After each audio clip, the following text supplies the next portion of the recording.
मित्रांनो, हा कोड्याचं माळ म्हणून प्रसिद्ध असणारं शिवकालीन एक इथं कोड आहे. हे दगड जे मांडलेत हे तुम्हाला बघायला मिळतील. आता कोडं काय आहे हे सुटत नाही असं म्हणतात लोक. याला वेगवेगळ्या पद्धतीनं भूलभुलैया टाईप वाटा केलेले आहेत. आता आमचे मित्र सुनील तिवले एका मार्गाने येतात, बघू अटकतात की पुढं जातात. या बघूया. बघा मित्रांनो, ह्या दगडांच्या मधनं वाट आहे.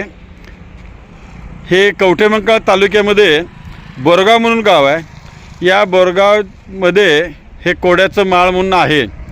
हायवेपासून अवघ्या अर्धा पाऊण किलोमीटरवरती आपल्याला ह्या कोड्याजवळ यावं लागतं. मी आज ह्या सांगली जिल्ह्यामध्ये जन्म घेतला, पण वयाच्या 55 वर्षात मला माहिती नव्हतं की हे कोड्याचं माळ आहे. आता ह्यांनी हे कोडं सोडवण्याचा प्रयत्न करायला आहेत, म्हणजे त्या पायवाटेने चाललेले आहेत. आता कोणत्या मार्गाने जातात आणि तो मार्ग थांबतो की पुढे जातो हे आता आपल्याला अवघ्या 1 मिनिटातच लक्षात येईल. तर तुम्हीसुद्धा हे शिवकालीन कोडं ज्या माणसाने ठेवलं, ज्या माणसाने हे रचलं, हे दगड ठेवले आणि ह्या वाटा काढल्या. जसं आपण मुंबईला एक SL वर्ल्ड म्हणून होतं की भूलभुलैया असं एक गार्डन होतं, तशा पद्धतीने हे दगडं ही ठेवलेले आहेत. प्रशासनानं सुद्धा याची दखल घेतलेली आहे. याचं थोडं बैठक व्यवस्था वगैरे केलेली आहे. आता यांनी बघा हे त्याच त्या मार्गाला फिरतात की एंड येतो आहे ते बघायला मिळेल. तर अशा पद्धतीनं परत त्यांनी त्याच ठिकाणी गेले. तर हे कोडं आहे, कुणीकडं गेलं तर वाटा अनेक ठिकाणी येतात.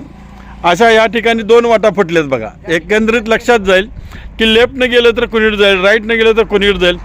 तर हे जसं कागदावरती कोडं असतं असं हे दगडाचं कोडं म्हणून याला कोड्याचा माळ असं नाव दिलेलं आहे. तर अशा पद्धतीनं आज आम्हाला योगायोगाने हे बघण्याचा एक संधी मिळाली बघण्याची.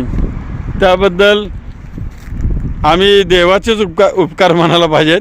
आणि मित्रांनो, तुम्ही जर ह्या कवठेमंकाळच्या साईडला येत असाल तर मिरजपासून अवघ्या किती किलोमीटर आहे? मिरजपासून 30 किलोमीटर अंतरावरती आहे. या भागात जर आला तर हायवेपासून अवघ्या अर्धा पाऊण 1 किलोमीटरवरती आहे. आपण एकदा अवश्य भेट द्यावी.